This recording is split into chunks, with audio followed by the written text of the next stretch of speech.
All right, we are back talking about all the potential issues with this storm, and we're just starting to see some power outages. There's just beginning. So much to think about with a storm like this. I mean, last week it was snow. And it's like, okay, does my snowblower have fuel? Does it have gas? And driving. And driving. Right, and with this one though, like so many different things. Basement and street flooding and the coastal flooding. Flash freezing. Flash freeze tomorrow morning. The power outage situation, like do you have a generator?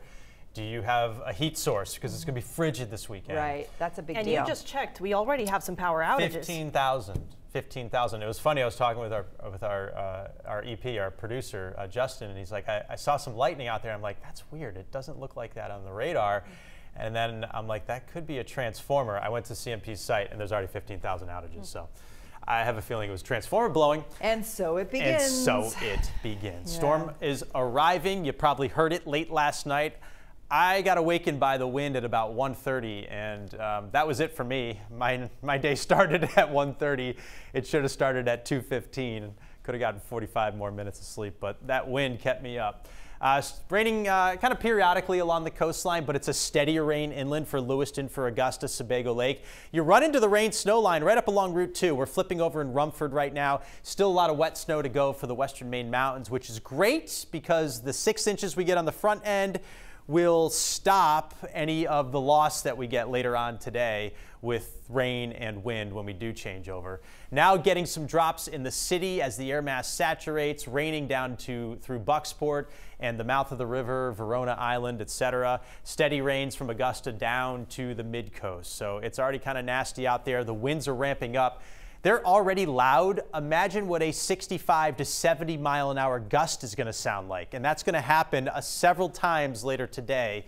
We're gusting in the 40s in Portland and all of York County, and that's already resulted in about 15,000 outages. So this is going to go way up really fast, topping 100,000 easily. Here's the storm consolidating and swelling. The backside is wicked cold. There have been like historic temperature drops in the Midwest with some of the cities out there.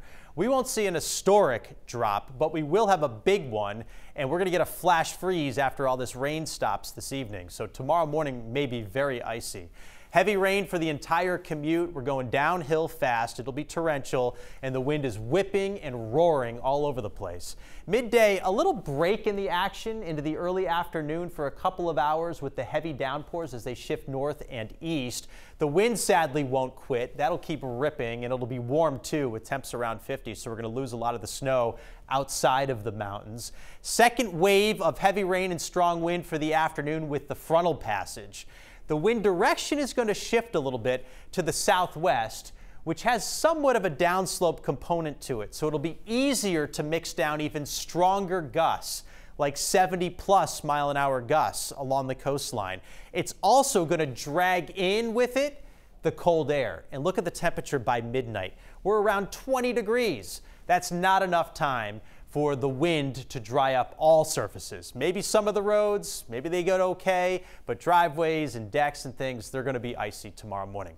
2 peaks of wind, one this morning, 60 to 70 mile an hour gusts, and then another one that could top 70 this afternoon, and then things settle a little bit tonight and tomorrow so that we're not getting additional power outages, but the consistent and persistent wind will keep those crews at bay a little bit and just complicate the restoration effort.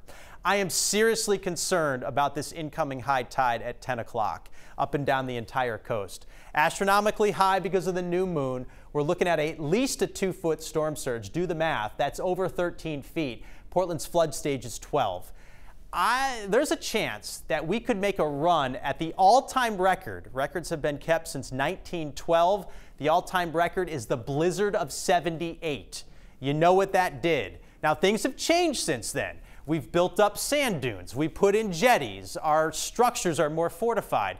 But I still expect a lot of problems along the coast. Low-lying areas, marshes, they're all going to come out. They're all going to swell up. There's going to be flooding all around them. There's going to be debris like sand and rocks and seaweed on a lot of the adjacent shore roads. They're probably going to get shut down. Going to have to bring in front-end loaders to clean them up before you can get back on them. They might even need to be repaired because the pavement might be damaged. And I would not be shocked if in some communities there are suggested evacuations. And if that happens, I suggest that you abide by them and do them. Look at this. The Weather Service just upgraded the marine forecast to hurricane force wind gusts. That's how strong this stuff is going to be. Obviously, no vessels are going out in this. They better not be.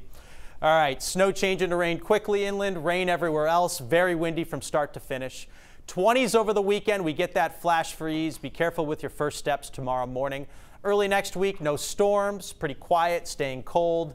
Signs of a warm up end of next week. At least 40, maybe warmer than that. Haven't had much time to look at it, but there's a signal there for a warm up, a little pattern change late in the week. Something to look forward to. We need it. We need it, We're going right? to need something. There's some silver lining out there, but not today. It's going to be wild today. Yeah. Thank you, Todd.